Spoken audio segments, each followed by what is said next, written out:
Minister, Malta has once again been accused of acting as a tax haven. You have never denied that Malta effectively wipes out billions in sort of tax revenue that would have been due in other European countries. Um, uh, do you not feel that this is morally reprehensible as a practice? No, Malta is not a tax haven. I wrote yesterday to Sven Giegold. He's a colleague of mine in the European Parliament, in the Econ Committee. I talked to him just about a few months ago. And of course, each country is doing its utmost to prevent tax evasion and tax avoidance by closing loopholes. However, a tax haven is a combination of secrecy, where's the secrecy in Malta, and also anti-money laundering. The same with the tax authorities. The tax authorities with Swiss leaks and Panama lists, they have followed up, and they are, with the Swiss leaks, they have almost completed the list. And as I said this morning to the foreign journalist, we're started with 33. The tax authorities have started with 33 investigations already on the Panama list, even though there was no cooperation from the ICIJ or even the Panama authorities themselves. Each country, and now we're seeing it even in the US with the new candidate talking about lowering their taxation.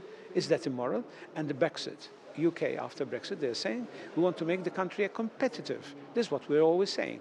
We don't mind being competitive on tax.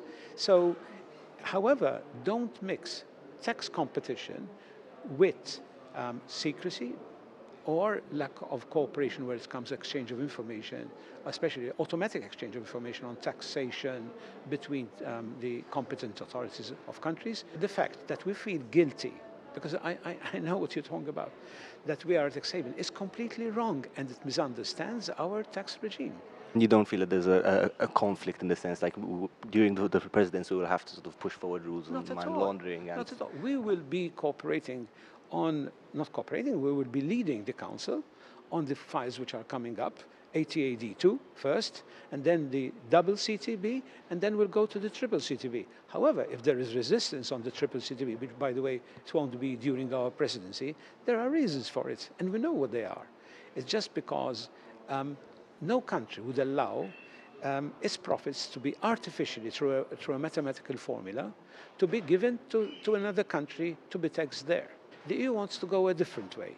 Rather than attacking it like the OECD is doing, it's saying, okay, leave transfer payments alone, let them transfer. And then we artificially say, this profit should go to the UK and the rest will go to Malta. No country would accept that. So there will be, I'm not a prophet, but already the triple CTB has gone through all the phases and failed. Now we're trying again. As honest brokers and being chair of the council, we will push it when the time comes, and in the sense pushing it. In other words, we'll work on it through its process and be very fair.